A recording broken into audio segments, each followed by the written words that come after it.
welcome back to my channel Literature in Chunk. I am here for you with one of the favorite topic of UGC NTA NET exam, that is the prologue of the Wife of Bath's Tale in the Canterbury Tale by Geoffrey Chaucer. You know, this topic is frequently asked in the exam, so we should gather knowledge as much as possible regarding this topic. We should cover up the topics which is has a certainty of coming in the exam. So I have come to you with this topic which is rare on the free platform. It is also the topic included in the syllabus of many colleges and universities, so you should go for it. And I will here discuss the basic information of Canterbury Tale. First of all, to have a general knowledge about Canterbury Tale, the most important information I will cover up about the Canterbury Tale first of all, and then we will have a look on the characters of Wife of Bath, as there are many questions asked regarding the characters in the Canterbury Tale. That is will be also very helpful for you. And then we will proceed with the prologue, a crisp and detailed analysis of the theme and the subject matter of the prologue we will be covering in this video. If you want me to do more videos like this, you should subscribe to my channel and hit the bell icon so that you get the notification of the new videos as soon as I upload them. Yes, without much delay, let's begin with it. First of all, we will have a basic information of Canterbury Tale.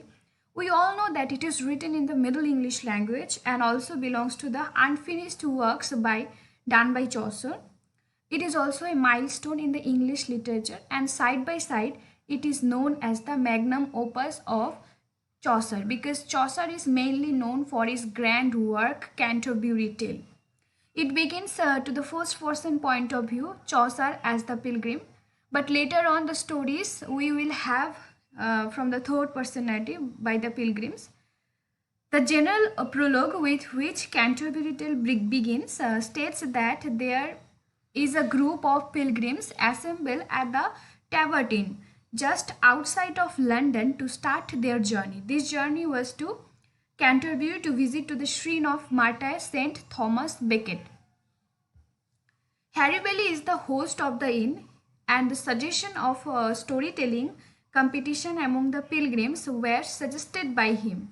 This proposal was given to make the long tiresome journey short and interesting. Here we should remember that only two characters are being named in the Canterbury Tale.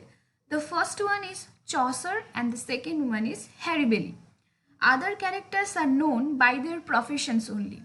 And if we look at the tales told by the pilgrims, they are basically representing the different state of society. That's why it becomes an estate satire.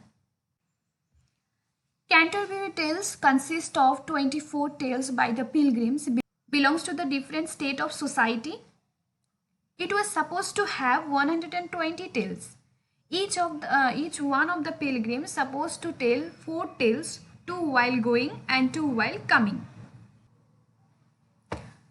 Here we go with the most important characteristics of Wife of Bath, one of the most important character in the Canterbury Tale. She is a middle-aged woman around 40 years old. She has a gap in between her teeth.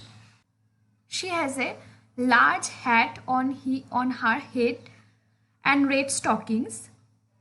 She gets married for the 5 times and has 5 husbands. She is being called Madam of Gossip as she loves gossiping. She is not a stranger to the pilgrimage as she often participates in the pilgrimage. She holds power to get anything and everything she wants from her husbands. That's all the important things we come to know about her life and herself from the general prologue. Here we should remember that Canterbury Tale has a general prologue with which it starts. Side by side we have another prologues by the pilgrims before they start their stories. Wife of Bath's prologue is one of them. Now we are going to deal with the prologue by wife of Bath. Before the wife of Bath starts her tale, she put forward some important information about her life through the prologue, which also reveals social aspects altogether, her superiority over her husband's or patriarchy, her feminist activities, and also her movement against the contemporary role of woman as depicted by church. She got married for the 5 times at that time. These multiple marriages are not at all accepted by the Roman Catholic Church. That's why it also shows her opinion against the religion. Side by side, she also justifies her marriage by taking the reference of King Solomon, who had many wives. You can say she is also a kind of radical, as she frankly speaks about the virginity concept and about sex, and holds sex as her power to control over her husband's or the man's. She takes it as a gift from God and expresses that she uses the gift as to hold power over her husband. Now, the pardoner, one of the pilgrim, listening to the words of wife of Bath, become afraid of getting married as he is soon going to marry someone. But wife of Bath console him and suggest him to listen to her story till the end and take his decision, whatever it is. It will be a perfect decision. And then she starts with the description about her husband. So she also stated that she had two bad ones and the three good one, and the good and the bad attributes about her husband. Here we will also look at these good and the bad attributes of her husband according to wife of Bath, which she has stated in the prologue. Okay. She goes on to describe her husband's two bad one and the three good one, as we already know that. The good ones, she says, were rich, old, and easily controlled. She gives example of how she controlled them through the false accusation and denying them of sexual satisfaction. Then she discusses about her bad husbands. Fourth one was wild and had a mistress, and she constantly tried to make him jealous to control over them, but it was in vain. So that's how the fourth husband became a bad ones. And the fifth one was only 20 years of old. Now we will have a look on the relationship between the fifth husband and wife of Bath.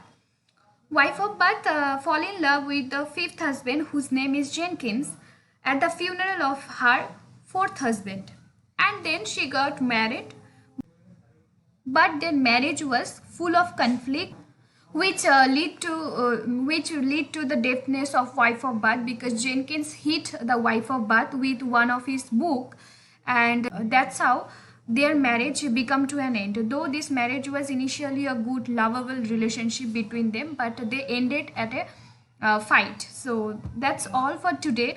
I hope you have enjoyed this video. I have covered up the most important information and almost all the important information. I hope it will be very helpful for you. So if you like this video, you can share with your friends and do subscribe my channel to have more videos like this.